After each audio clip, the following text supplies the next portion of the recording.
Good morning. I don't have much unless there is any developing incident today. But we'll be very fast. We registered 2 incidents of murder as a result of domestic violence. The first incident was registered on the 30th of last month when one Rahim Bokrestion, this is an Eritrean national, resident of Bunga, was brought to Rahwa Medical Services by her cousin. It is reported that upon arrival, she was pronounced dead by the physician a few minutes later. Of course, the police was involved in this. Whenever a person dies from any clinic, the police are informed about this. But upon looking further on the deceased, we noticed injuries in her neck, hands, head, neck, and blood stains in her clothes. Investigations have so far revealed that Rahim was involved in an argument with her husband, Abraham, prior to the assault. After the altercation, it is alleged that Rahim's cousin was told by the husband that she was resting in the house. It is alleged that the cousin later on found Rahim not responsive and lying in the house. That's when the cousin got the body, thinking that maybe she was still alive, and took it to the clinic. We can confirm that Abraham has been arrested in connection to the murder of the wife, and the investigations are ongoing. This is one of the incidents, of course, that has come out to show how domestic violence has been very, very harmful in our families. There was also another incident in Chilepu, which is an investigation by police at Wegerere. On the 1st December, at about 7:40 a.m. in the morning, we received information of a report of a woman's death in her home near the Rugbara Protestant Church in Chilokurere, Wegerere in Wakiso district. We managed to identify the wife as Okumu Chiwanuka. She was found dead. She was putting on a white t-shirt, a white trouser, and had external injuries. We later on discovered that this lady got into an altercation with the husband, who has been identified as Chiwanuka. The husband left her, is believed to have murdered her, and also tried to commit suicide by getting involved into an accident. The allegation is that he jumped into an oncoming motor vehicle, but the police managed to respond. He's still alive and was taken to a nearby clinic where he's receiving treatment. Of course, he's under watch as he's our prime suspect into the murder of the wife. The body of the deceased was taken to City Mortuary Mulago for postmortem as investigations are ongoing.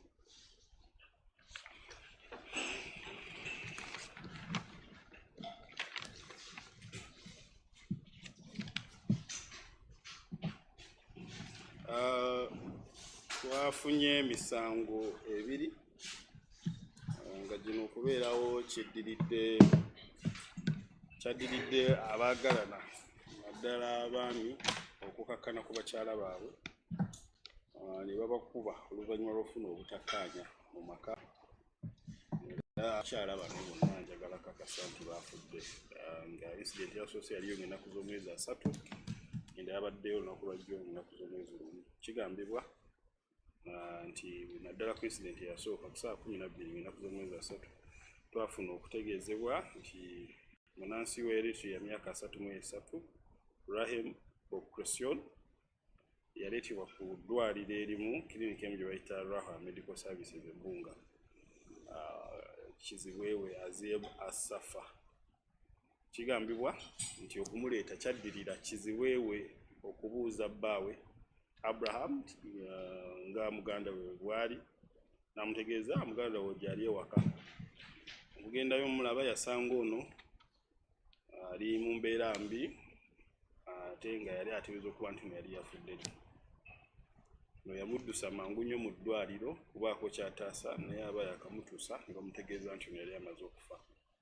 Poliisi yategeezebwa era twatandikiddewo okunoonyereza. Mu kubuuza kwe twakoze twakizudde nti mu nnyumba y'abano baawulirayo okulwanagana ng'omukyalo ono tannafa. Era kwe twasinzidde okuba nti nno tunoonya Abraham waali era n'akwatibwa ku bigambo okuba nti nno yali emabega w'okufa kwa mukyala we. Mu incident ey'okubiri waliwo omukyala okumu Kiwanuka nga bano batuuze bakireku Reide mu beegerere mu Kirawakiso agambibwa okuba nti yafunye obutakkaanya ne bbaawe era ne wabaawo okulwanagana. Ono musajja we yamulese mu nnyumba nga mufu n'adduka era nga kigambibwa mu ngeri y'emu yagezaako okuba nti no yeesuula mu maaso g'emmotoka eyali etambula emukooni.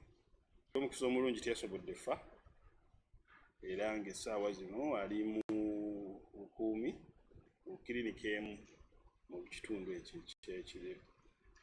Okunoonyerezaako kukyagenda mu maaso okuzuulira ddala ekigendererwa kyabadde ki, naye nga ekubiriwo waliwo abaabawulira nga balwanagana olunaku olwo oba ekiro ekyo ekyakeesa olunaku olwo. So okunoonyereza kukyagenda mu maaso naye Kiwanuka mukwate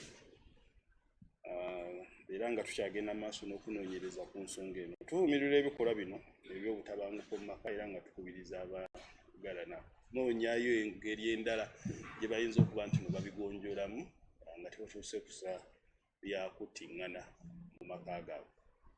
Kunoonyereza kukyagenda mu maaso naye ng'emirambo gyombi gyatwaliddwa mu ggwanika gyekebejja. Okumu Kiwanuka.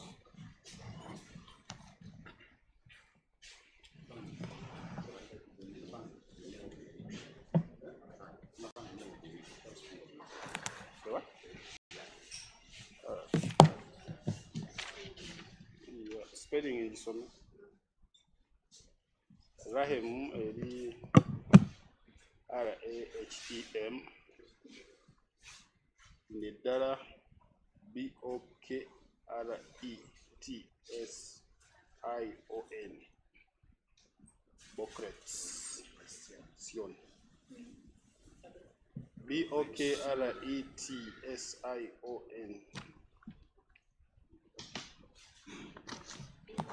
Incident esooka nfanga agenda gyogera Gaba. I was going to talk about it, but Afande has said he's going to talk about it. He's going to give. So I've skipped that one. We wait for Afande.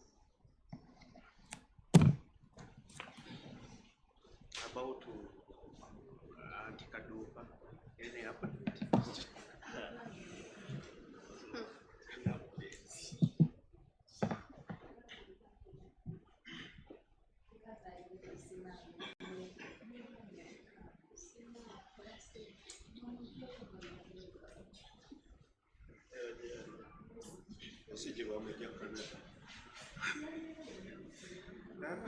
Uganda ne Canada zawukana nnyo.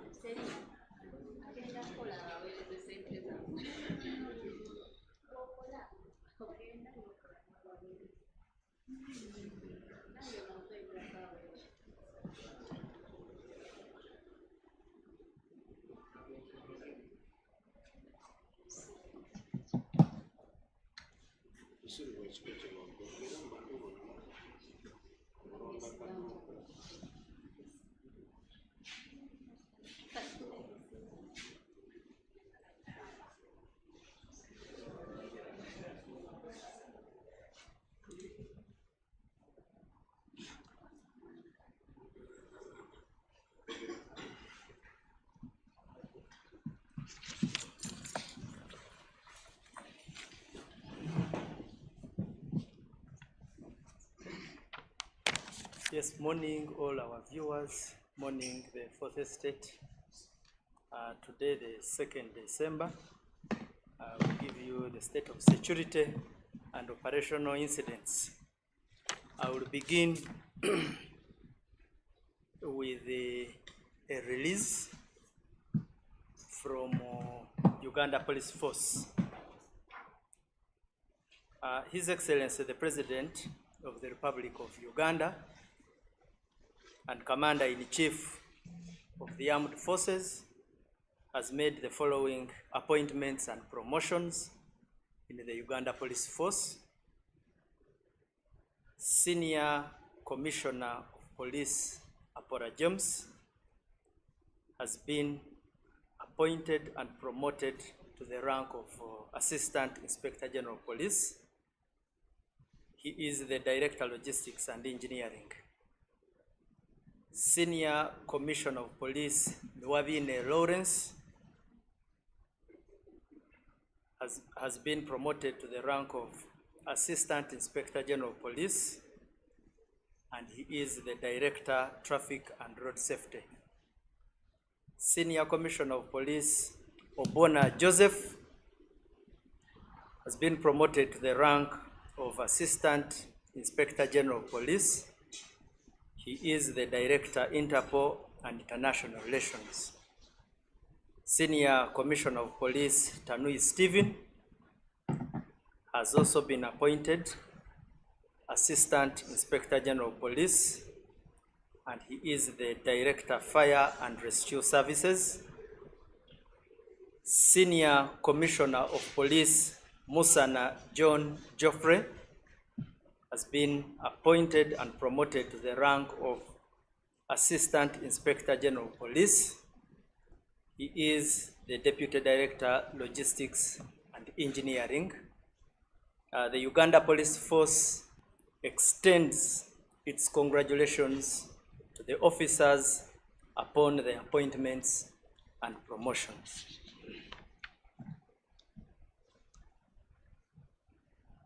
We proceed with the security and operational incidents. Last night, we had an incident at around 900 hours, where individuals on a boat en route to Gaba Beach on Lake Victoria, after a performance at Divine Beach, had an accident.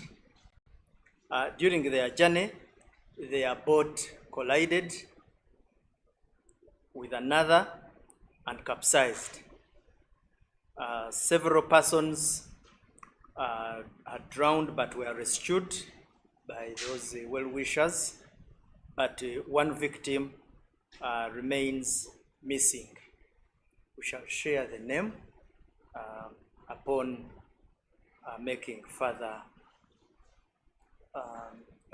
during our rescue efforts. We also caution against several severe weather and potential incidents. Last week we registered a number of incidents arising from harsh weather patterns. We are currently experiencing constant rains that have sparked floodings in several areas or parts of the country.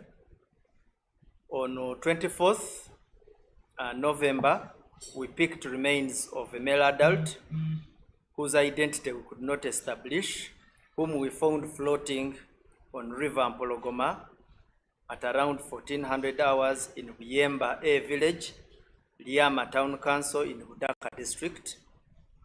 We suspect the body could have been swept by a flood. We conveyed the body to the city mortuary. Then the next day, we picked remains of one Julius Semambo in Naguru, southward, Nansana municipality in Wakiso. We found the body floating on stagnant water in an abandoned house in Rubiji wetland. We also conveyed the same remains to the city mortuary. On 27th, that was barely 2 days, we had an incident. All of you came to know about it along Pakwachi Noya Road in Noya District, where we lost an engineer by the names of Our preliminary findings are that he was part of the passengers who were in that taxi. We trace a lot towards the negligence of the taxi driver, but we shall leave the rest for investigations. We are appealing to persons to be very cautious in incidents of that kind. You can see that there is water flowing, and then you drive and attempt to cross with a taxi in a manner that you saw along River Tangi. That was very, very, very risky, and at some point we look at it as an act of negligence. We had also a terrible incident.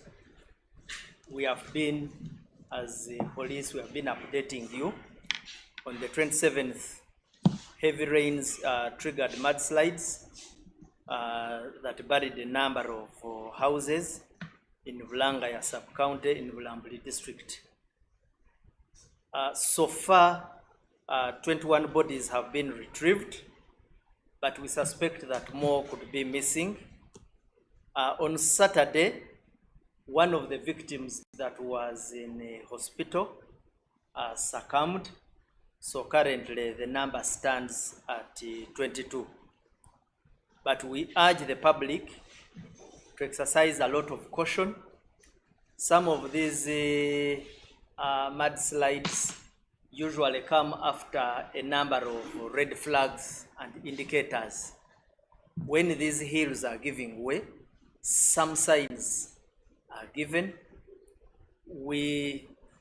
If there is any other place that could be having similar signs, we appeal to local leaders, we appeal to everybody who can mobilize those communities, to mobilize them to move away from such potentially dangerous areas, and to reach out to government agencies for necessary assistance.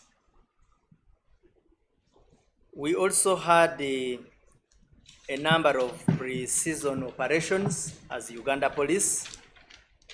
Recently, I told you that we shall continue with a number of operations to ensure that as we step into the festive season, that is Christmas and the New Year,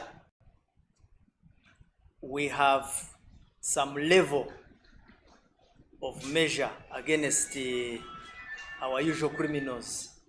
These who consume marijuana, the ones who, after that consumption, waylay our citizens, our pedestrians, break into people's homes in our neighborhoods. And we have previously said that most of these are in areas that can be identified. They sit in common places. At times, as police, we come and strike, but at times you find that the community knows them, and that information is not in the hands of police. So we call upon the communities to share that information. On 29th November, between 2100 hours and 2 a.m., police and its sister agencies stormed the areas of Chireku. We have done intensive work in this area. So this time we went to Chireku again, Weyogerere. We went to Kakajo zone, we went to Chirinya, and Mbalwa, and generally in the areas of Namugongo, that is the Chira municipality. We netted 38, whom the usual items that are found with them, marijuana. So they had marijuana, they had breaking implements. So those ones, we are taking them to court. We want to keep them away where possible, keep them away until when we have a safe festive season. Just the next day, just the previous day, we also carried out another in Kauga and Nantabulirwa, that is in Goma division in Mukono. There we netted 25. Same thing, marijuana with them. So marijuana is a common denominator, which you recall in my previous communication last week, that we need to find a very serious solution for it. We have photos which we shall share on our platform. We had a similar operation on the same day in the areas of Kasolo and Bugabwe in Iganga town, where we netted 23. During the operation, the same fellows were found with marijuana rolls and house-breaking implements. The pattern is extremely similar. So these groups, as I'm saying, we want to keep them away during the festive season, and we want them to answer for their wrong deeds. We also carried out an operation in Bujiri on the same day, and apprehended 30 of them. On the 29th, police carried out operations in Katumba zone and Chanja Central zone, that is in Chanja Parish, in Kampala City, that's Nakawa division. We netted 40. Now these ones, some of them were found in brothels, some of them were found in bars, but essentially consuming marijuana.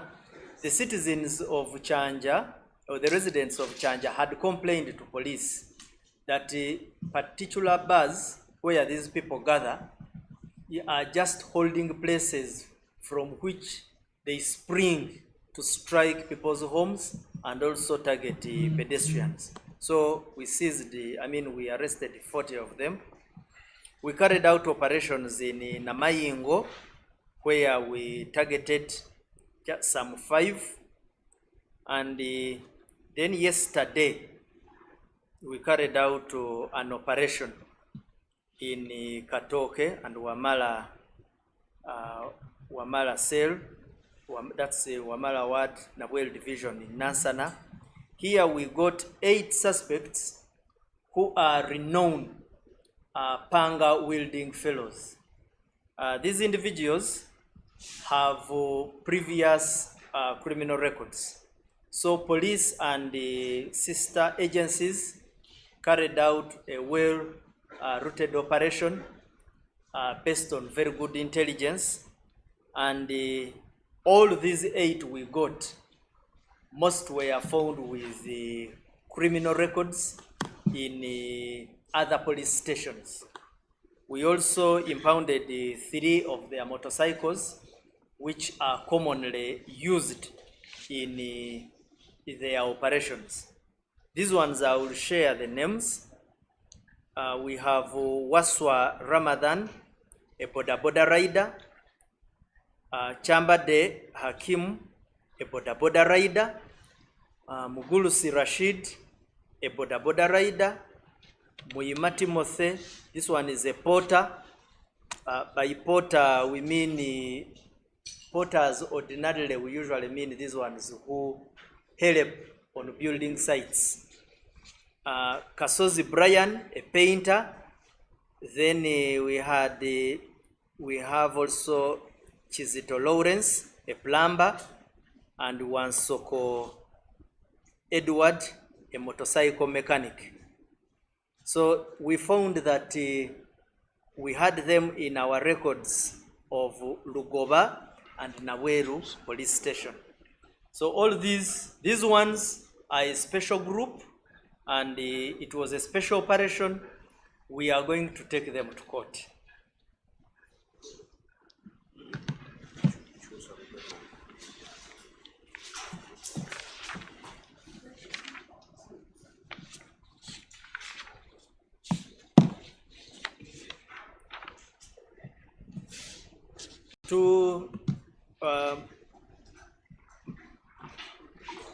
Njagala okubategeeza nti President w'eggwanga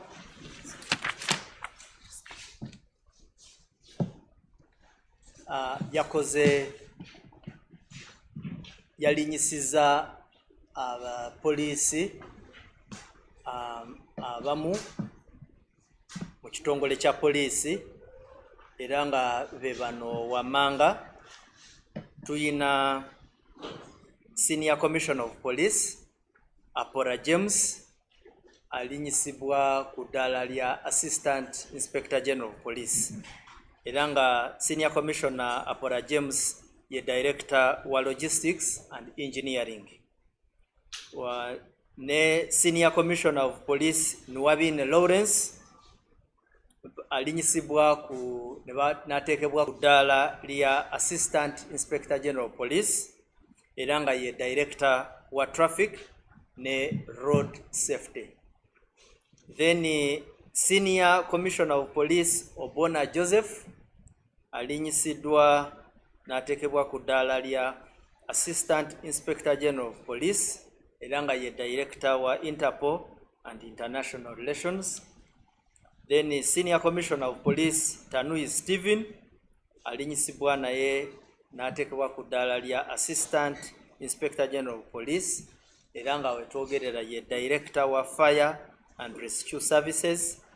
Then Senior Commissioner of Police Musana John Joffrey alinyisibwa n'ateekebwa ku ddaala lya Assistant Inspector General of Police era nga ye amyuka AIGP Apora James mu Directorate ya Logistics and Engineering era ye Deputy Director wa Logistics and Engineering era Uganda Police Force eyagala okuyozayoza aba officers baayo ku appointment season ne promotions.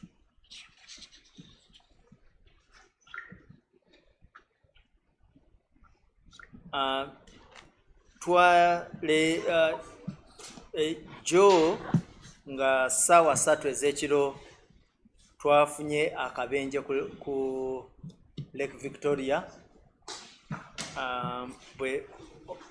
amata 2 bwe gakoonaganye ne wabaawo accident. Wabaddewo ndooza abalinga band, endooza yabadde band yabadde ku lyato erimu bandi y'abayimbi babadde bava ku beach ya Divine nga bagenda ku Gaba Beach ne bafuna accident eyo kati ne babbira mu mazzi naye ekirungi abantu ababadde ku Gaba Beach bawulidde enduulu y'abantu abasaba obuyambi era ne baddukiramu ne bagenda ne babataasa naye nga wetwogerera omuntu omu akyabuze era nga poliisi yaffe ya Marines wetwogerera eri ku scene nga ekola ku nsonga eno. Tujja kuba tubategeeza omuntu oyo bwe tunaaba operation eyina weetuuse. Then n'ekirala twagala okutegeeza abantu baffe nti embeera gye tulimu kati obudde bulimu amataba mangi, bulimu enkuba, so waliwo accidents nyingi ezisobola okubaawo nga 24 omwezi oguwedde ku Mpologoma River. River ye omugga gwa Mpologoma mu Budaka District mu kitundu kye bayita Liama Town Council. Poliisi yajjayo omulambo gw'omusajja omu gwe twasanga ku mugogo naye nga ndowooza era tusuubira naye omuga gwali gumweze era twakwata omulambo gwe ne tugutwala mu ggwanika lya Mbale. Olunaku olwaddako era poliisi yanunula yajjayo omulambo gw'omusajja omu mu Lubigi wano mu Lubigi wetland ya Lubigi, that is mu Nansana. Era naye twamusanga mu mataba g'amazzi nga Lubigi bwe mugimanyi nti enkuba bw'ejja nga nnyingi Lubigi etera okufulaadinga. So oyo naye ne tumugyamu erinnya lye nga twasanze nga bamuyita Julius Ssemambo. Era naye omulambo gwe ne tugutwala mu ggwanika ly'e Mulago. Then nga 27 mumanyi ebyagwawo ku Pakwach Noya, oluguudo lwa Pakwach ne Noya, omuga gwa Tangi bwe gwabaluka era jo poliisi yaffe ya Marines yasobodde okununulayo okugyayo omulambo ogw'omukyala. Oyo omukyala yali mu taxi eyo taxi gye mwalaba eyali ekwamidde mu mazzi ago. Ate mujja kujjukira nti era twafiirwa ne engineer waffe omu owa UNRA we bayita Yahaya Hassan. Naye twagala okulabula abavuzi b'ebidduka omugango ogwo drive oyo yali asobola ogwewala n'alinda egy'emigga tegi mu luzungu kyetuyita perpetual sinti gubooga ne gumala emyaka n'emyaka gutuuka ekiseera ne gukola ki naye omululu gwe gwaleeta ebizibu bino n'obutali bugumiikiriza. Ono omwami driver yali asobola okulindako omugo ogwo ne gukka n'asaabaza abantu bulungi. Naye kati you can see twaluzinga engineer, kati twaluzinga n'omusaabaze omulala oyo we twajjeeyo omukyala. Then nga 27 nayo mwalaba enjega yali ebulambuli, ettaka bwe lyabutukira abantu. So far police n'ebitongole ebirala twakanunulayo emirambo 21 naye ku lw'omukaaga kwabo bakaawonawo waliwo omu eyafudde mu ddwaliro, so kati wetwogerera abantu abakafiira mu njega eyo bali 22. Naye nga kyetusaba nti enjega nga zino eza mudslides waliwo obubonero obumu obuvaayo obulabika abantu bwe basobola okulabirako okwewala ebintu bino. Tuba tusaba muteeke mukubirenga gavumenti mubatuukirire ng'ebizibu nga bino nga tebinaba kukola ki kutuuka.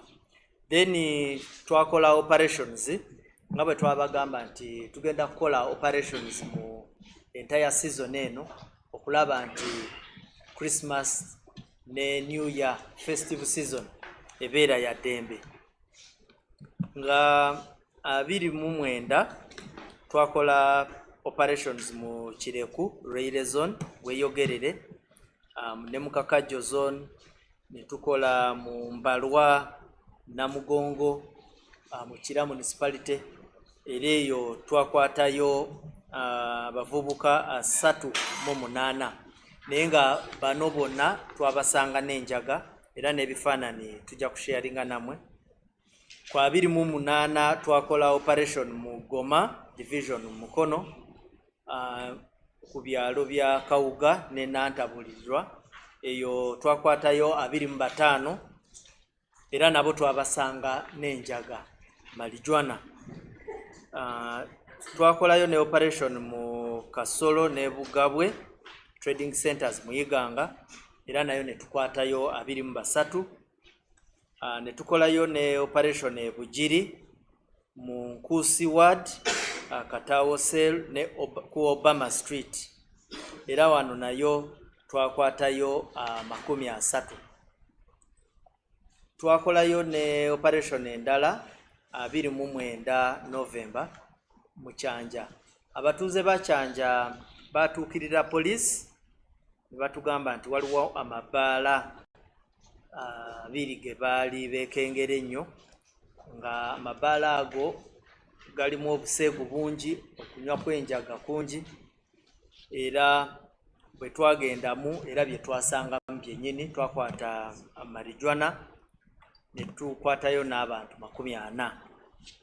Then Namayingo nayo twakolayo operation mu bifo bya Kifuyo ne Buyinja sub county, ayo ne tukwatayo 5. Then waliwo operation gye twakoze Katooke ne Wamala Cells mu Wamala Ward mu Nabweru Division Nansana.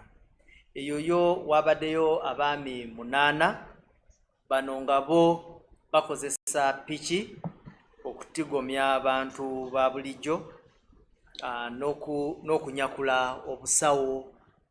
So bano twabakutte, naye twasanze nga balina ne records nyingi ku poliisi zaffe, era nga be bano Wamanga Waiswa Ramadhan nga muvuzi wa bodaboda, Kyambadde Hakim era naye nga muvuzi wa bodaboda, Mugulusi Rashid muvuzi wa bodaboda, Muyima Timothy ono nga muweereza ku nyumba ze baba bazimba betutera okuyita bapoota, Omara Simon, Kasozi Brian ono Kasozi nga ye musiizi wa langi, then Kizito Lawrence nga ye plumber, then ne Wansoko Edward nga ye makanika wa piki.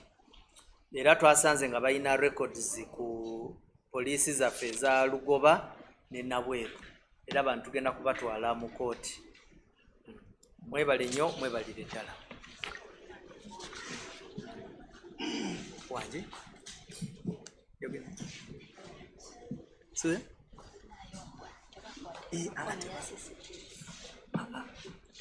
nayo badde balina okugira obujemba tugenda kyogera. Yes. Oh, questions, eh?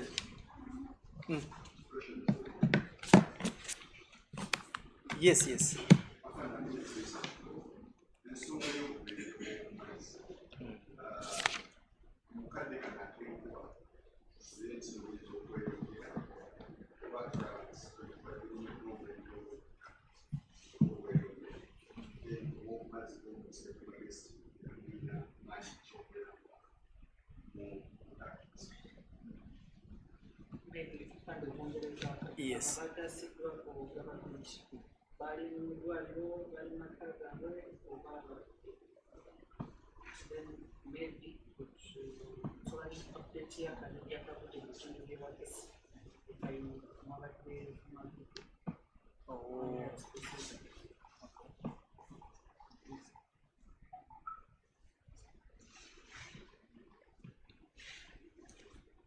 Yes. Is that all? Okay, can go ahead. So, accidents on water. Today I was having a discussion with our teams. Accidents on water, incidentally, are not as frequent as those on roads. Two, accidents on water, there are incidents which at times may not be avoided, especially accidents caused by weather. We usually call those acts of God. A situation comes, the weather is bad, and you are in the middle or far away from efforts of rescue, and the situation puts you in a very precarious, or you are in a very precarious situation. But what we advise people most is you should have safety gear. Secondly, the boats should be waterworthy. We have registered incidents. When I was talking to our commandant, only that I couldn't recall I didn't get the exact incident. There was an accident we had on water where only one life was lost, and that life was for only that one who was not putting on a life jacket. Now you can see such incidents. We want a situation to find you on water where all of you are putting on life jackets. Usually, the chances of survival are very high. Now, this particular situation of Gaba, it is alleged that one of the boats was making a turn. Now, those are very rare incidents, but they are unfortunate. We should not have that kind of recklessness on water. So, but let's leave the investigation to first exhaust the facts and what exactly could have occurred. Then we shall give you further briefs. The status, I didn't give you the numbers of those who were rescued, but what I know is that all of them were rescued and in good condition. It is only one life which was lost. Yes. Obubenje bw'okumazzi. Obubenje bw'okumazzi tebulinga obwaffe obw'oku nguudo. Wano ku nguudo almost bulijjo tutwala abantu mu casualty. Kubanga chances z'abantu okukoonagana ziba nyingi. Chances especially mujjukire ku nguudo tulinayo baganda bafe aba boda oba abavuzi ba piki. Abasinga tebagoberera mateeka. Ekirala abasinga tebambala helmets.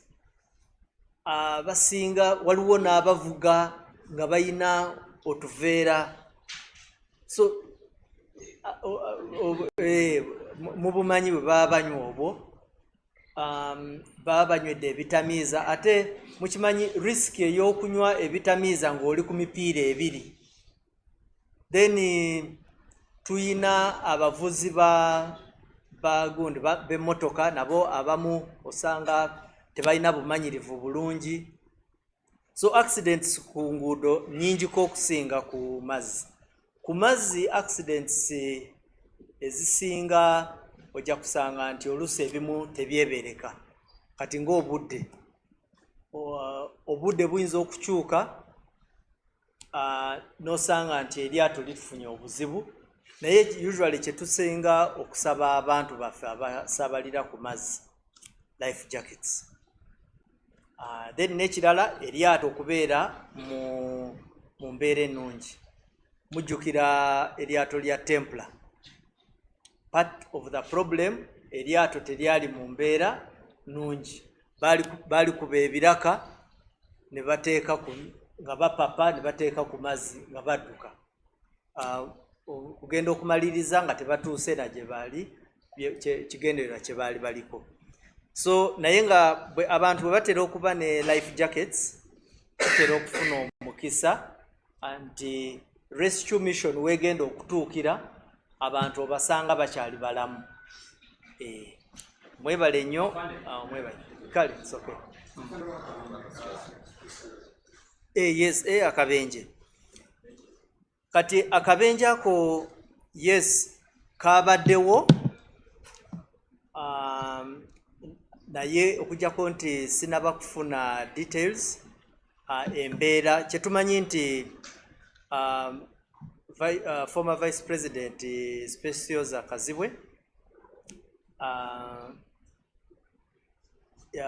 yasimatusa akabenje ako. Naye kyetusobola okukola maybe engeri gy'okimbuuliza wano nja kusooka nfune proper details then to sharing those details.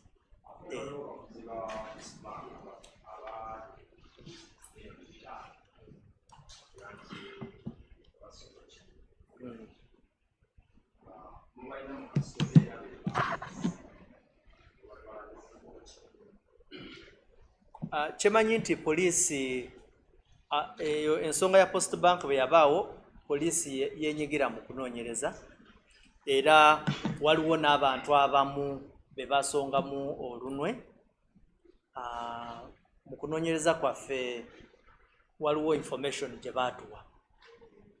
Maybe kyesitalina bulungi is bantu bameka, because that information tubadde manyi ebintu ebikwatagana n'okunoonyereza ku ebintu ebyensimbi. Tubadde twagala tubawe proper information nga tuyina we tumaze okukola breakthrough. Naye nga just kyemanyi waliwo abantu abakwatibwa era nga n'okunoonyerezebwa kukyakola ki genda mu maaso. Era ndowooza mu wiiki ng'eno Muserikiro ojja kusanga nga tututte abantu abamu mu kooti.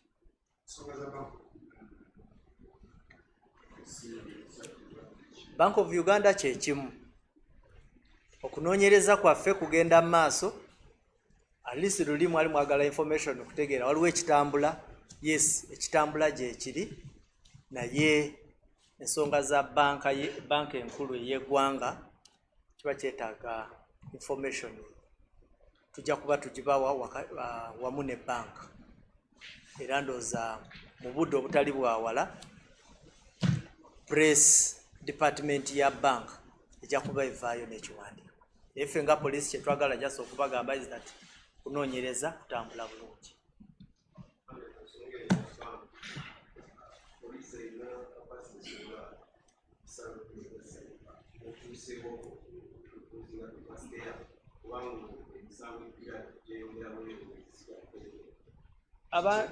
Okuzza omusango it's the reason kulwaki poliisi bagiteekawo, because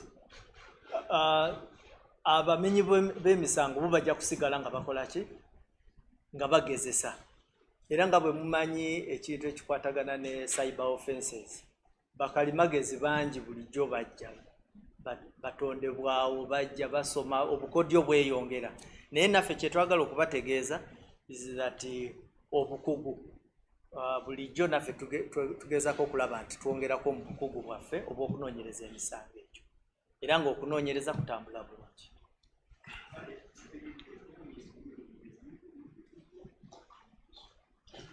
Kati nga bwe ngambye nti okunoonyereza okwo kuli a bit sensitive, statements zonna zijja kuvaayo lumu. Oyinza okusanga bwe tukubuulira tuyinza okutaataganya investigations. Kyova olaba saalyagadde okuyingira mu details za investigations eziri ogenda mu maaso. Ojja kunsonyiwamu ku ekyo. Mwebale nnyo, mwebalire ddala.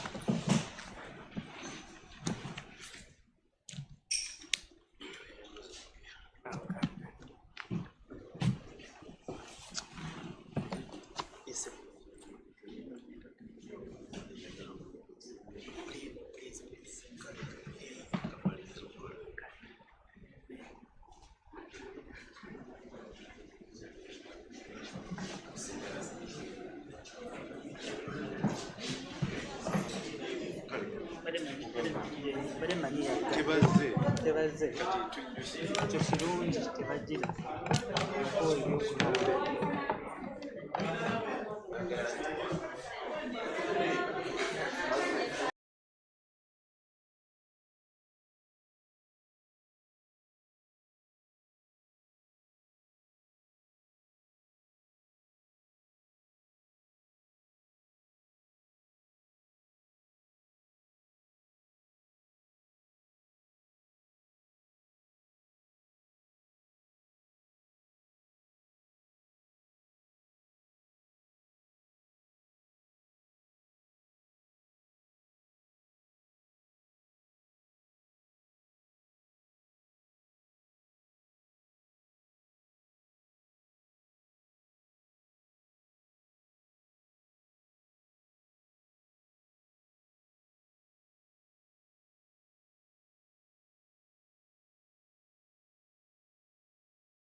I'm Osborne Mushabe.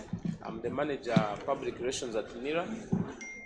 And today our discussion or address is premised on the new NIRA fees, the revised fees that we would like the public to follow to access our services.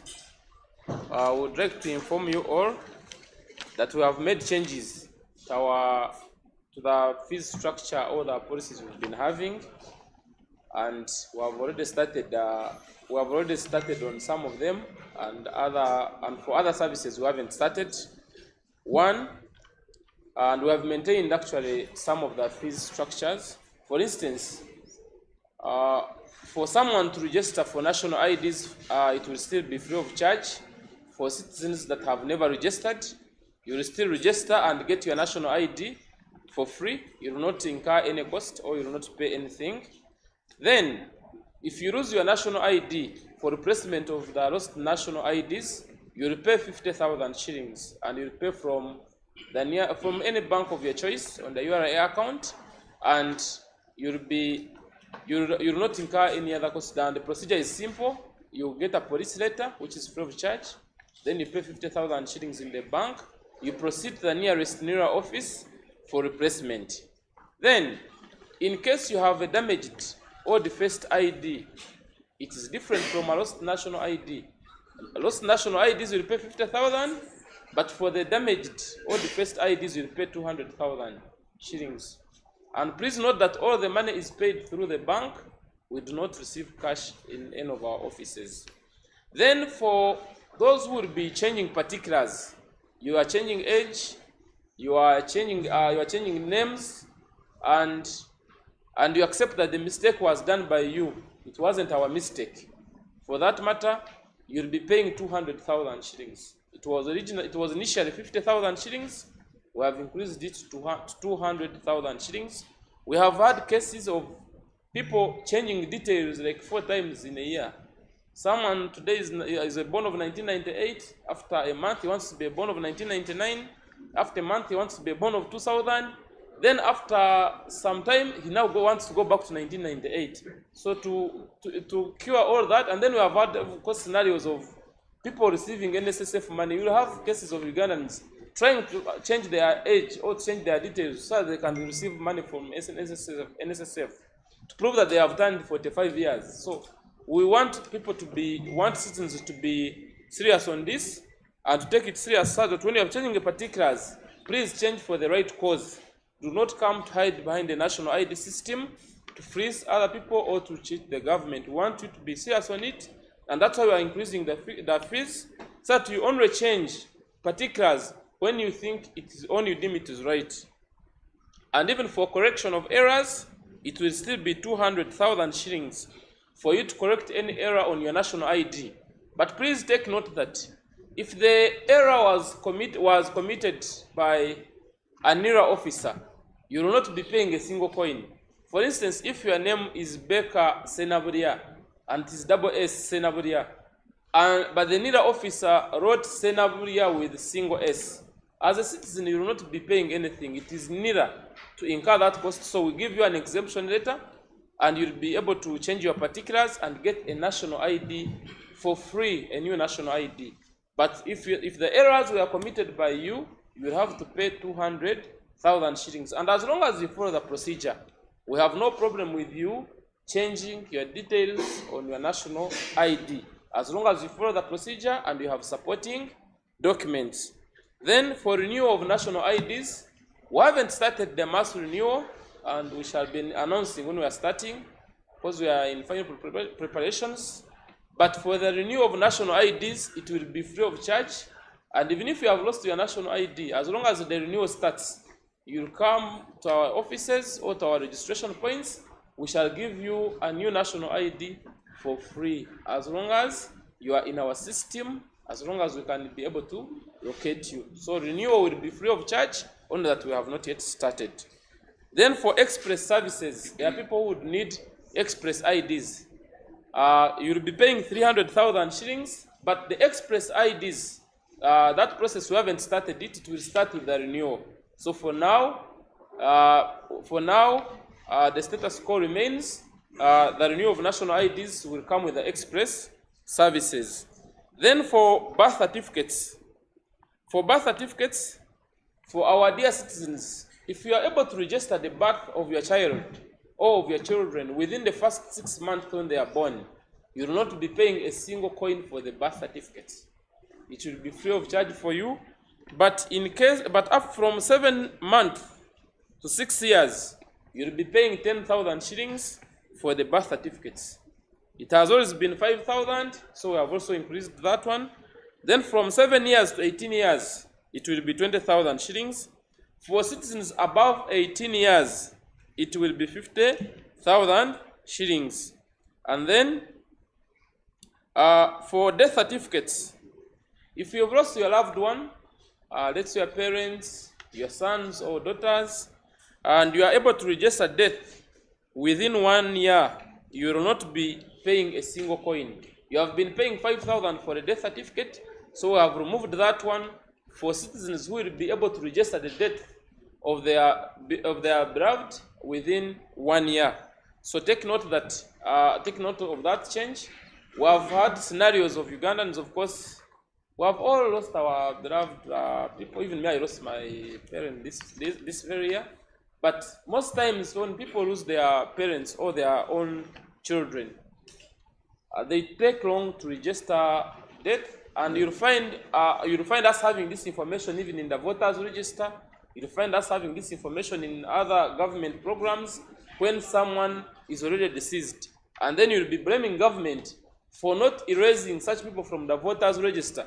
Yet it is you, the declarant, it is you, the biological son, it is you, the relative, to inform us of the death of your beloved people.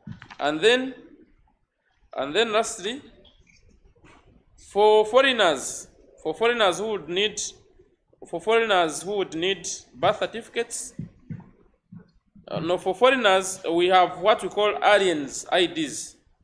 Alien IDs are, in this case, for citizens like you, comrades who are in here, you get what we call national IDs. Like you've always had, and I've told you that one is for free. When you lose it, it is 50,000. When it is damaged, 200,000. Then for aliens or for foreigners who stay in this country, who have come in here to work, maybe for work permits and so on, we give them what we call alien IDs, and it will be $100 US. So that is it, my dear comrades. We can now do Uganda. Time and tide wait for no man. I'm happy that you have given us the chance you have given me the chance, you waited for me. So I would like to summarize that we do not delay.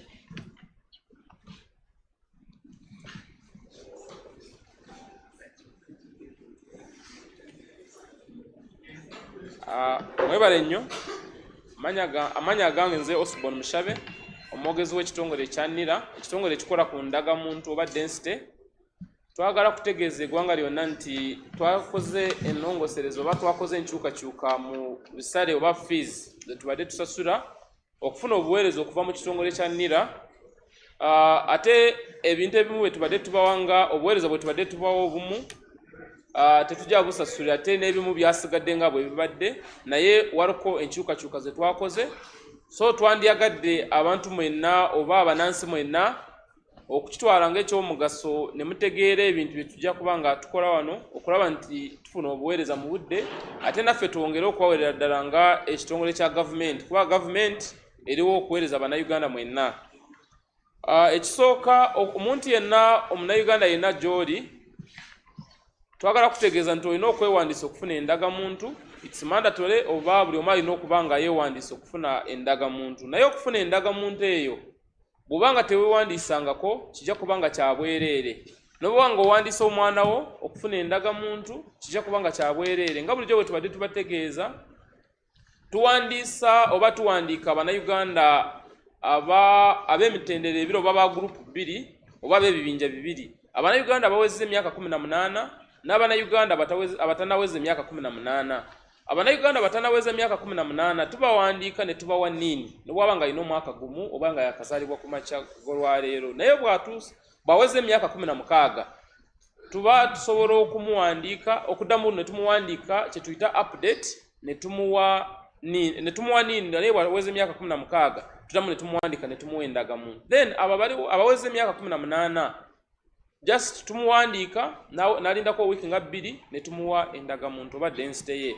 Naye eyo process yonna okukola ebyo byonna kijja kuba nga kyabwereere. Naye twagala kubategeeza nti government wadde ekuwa endagamuntu eyo nga yabwereere, bw'okola ensobi n'ekubulako ojja kuba nga osasula emitwalo 5 naye ng'osasula mu banka yonna ekuliraanye ate ng'ogenda ne ku ofisi ya NIRA ekuliraanye osobole okufuna endagamuntu empya. Ekyo tukikola okwewala abantu bonna okusanga omuntu nga alina endagamuntu nga 10. Kuba omuntu omu ajja kuva ewaka atuuke mu kibuga agambe neerabidde endagamuntu ewaka kangende ku NIRA bampe endagamuntu empya. So tuba tulina okuteekako eyo cost oba sente ezo okulaba nti buli munnayuganda yenna agezaako okufuna endagamuntu yenna aba amanyi nti akola ekintu ekyo nga akyagadde. So bw'obanga endagamuntu yo ng'ebuze oba olina okumanya nti okugizaawo oba olina okusasula emitwalo 5.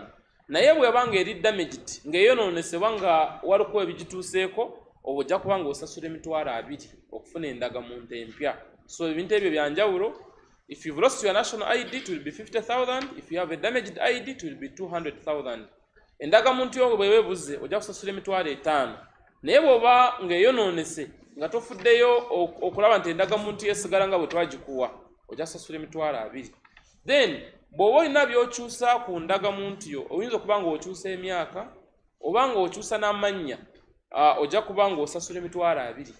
Then bw'obanga okyusa ebintu katugambe wabaddeko ensobi ku ID yo naye ng'ojagala gitereeza naye still ojja sasula emitwalo 2, 200,000. Then aba birth certificate ebbaluwa z'obuzaale mu Luganda kye tuyita ebbaluwa z'obuzaale kasita osobola okuwandiisa omwana wo nga tanaweza emyezi 6 ojja kuba nga osobola okufuna ebbaluwa y'obuzaale nga tosasudde kintu kyonna.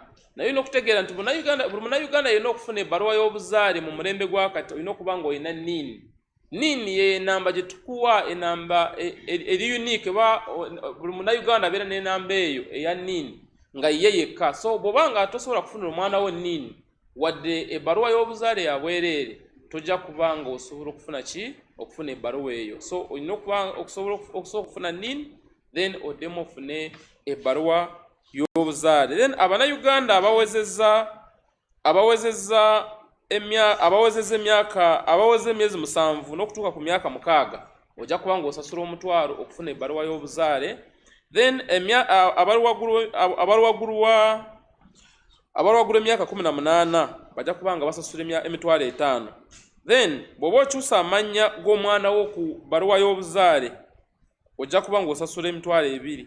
Then bw'oba okyusa amannya ag'omuntu omukulu ku bbaluwa y'obuzaale oba birth certificate ojja kuba nga osasula emitwalo 15.